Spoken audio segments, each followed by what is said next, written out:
Fernando Alonso scored his 100th podium finish in Formula 1 in Saudi Arabia, then he hadn't, then he had again.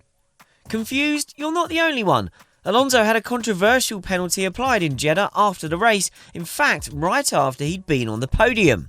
It meant he had his trophy literally taken from his hands moments after receiving it, and it was given to George Russell over in the TV interview area instead. But a few hours later, it was Alonso's once again, and for good this time, in a confusing situation that was F1's first real penalty controversy of 2023. Here's what led to Alonso being penalised so late to begin with, and the bizarre rule contradiction that meant Aston Martin got the outcome overturned.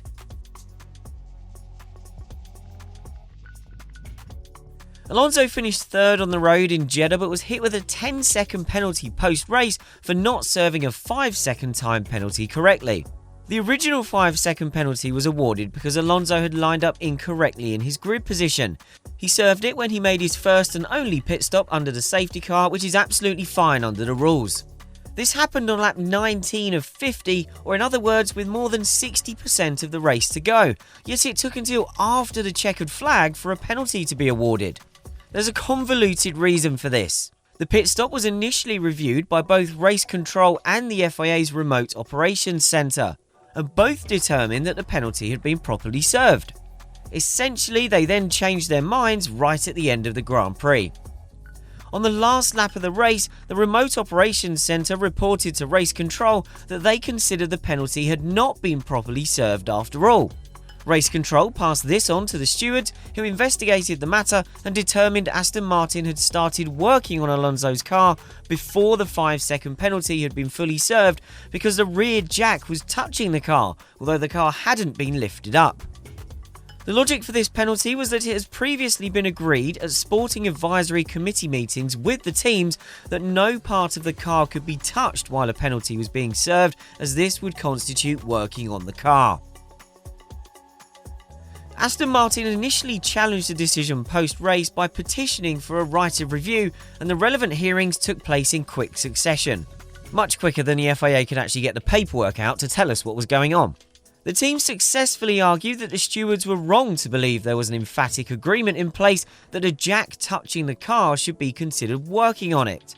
As evidence, Aston Martin presented minutes of the latest Sporting Advisory Committee meeting and video evidence of 7 different instances where cars were touched by the jack while serving a similar penalty to the one imposed on Alonso without being penalised. The stewards accepted that this was new and relevant evidence, which is essential for such a review to be heard because it was unavailable at the time of the decision and called into question the foundation for that decision.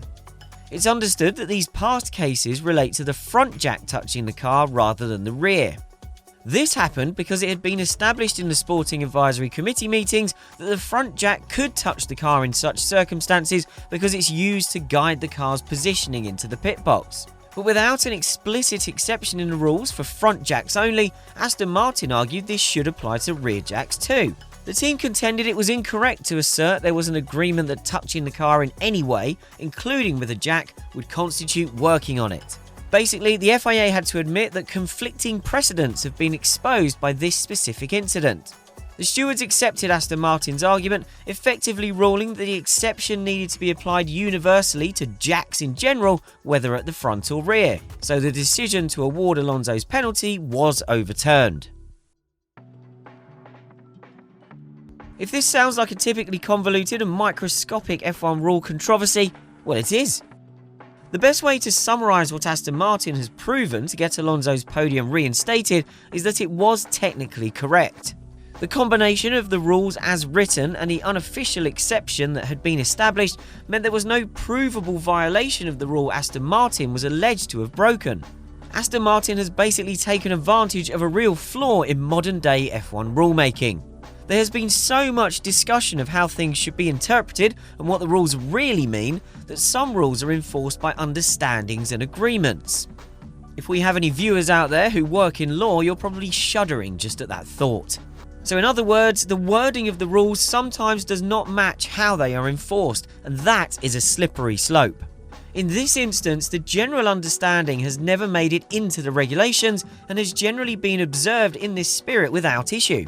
But this saga proves how easily something that relies on the so-called spirit of the rule, or the rule as it's intended to be applied, falls apart if a team decides to challenge it.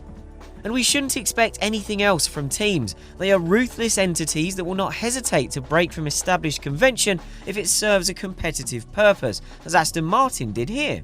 The team were well within their rights to challenge this, and ultimately lightweight rulemaking allows for a needless mess. It now seems painfully obvious that the rule should have said that no object or person may touch the car before a penalty has been served, rather than being left vague to cover no work being done. One saving grace is that the FIA now recognises this. It looks like the rule will change as the matter will be raised at the next Sporting Advisory Committee meeting this week, and a clarification will be issued ahead of the next race in Australia. That's a good thing, and if it helps, we've even got a suggested bit of wording that allows for the desired exception. So how about no object or person may touch the car save for the front jack to allow the car positioning into the pit box? You can have that one for free, FIA. You're welcome.